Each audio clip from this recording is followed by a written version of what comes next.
How's it going, guys? My name is Guenther Oka, professional wakeboarder, liquid force team athlete, and foil enthusiast. Today, we're gonna be doing some frequently asked questions about the foil, encompassing everything and trying to clear the air a little bit. So we'll start with question number one. What is a foil? Pretty much the foil is a rendition of the air chair, the sky ski. That was where the foil was kind of first incorporated. And since then, it's been refined by a lot of companies, but Liquid Force is definitely making leaps and bounds and relentless innovation in making it wake specific. So wake, surf, behind the boat, this is where you're gonna be wanting to use the foil at. It's applicable in the ocean and with kiting, but it works the best behind the boat and pretty much add it to your wake surf quiver. It fits right in really awesome. And if you've got a couple years of wakeboard and wake surf experience, that's when I would really recommend picking one of these up.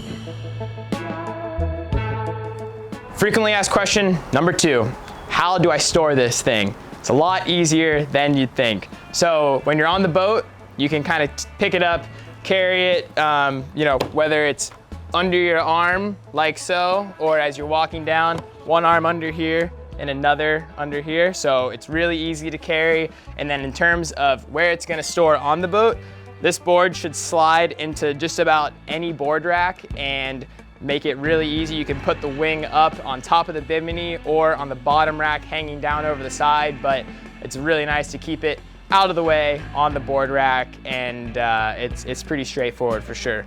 When you're transporting it to and from the lake, all it takes is removing these 4 screws.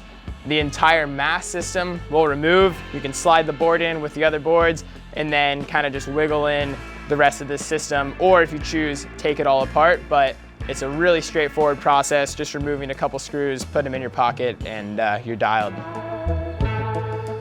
Frequently asked question number 3, how do I get up on the foil?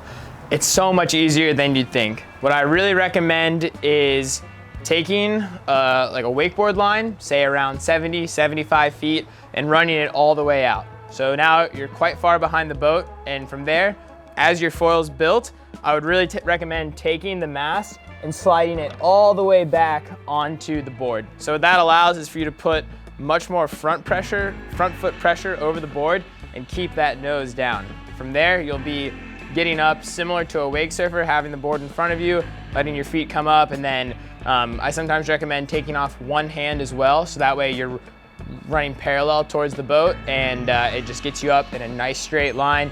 Start at a very slow and gradual speed, somewhere between 5 to 7 miles an hour. That can be the sweet spot, and that's all it takes for this thing to generate lift and get you up on foil. It definitely will take some patience. There's a little bit of a learning curve to it, but all in all, if you've got wakeboard and wake surf experience, this is the next step for you.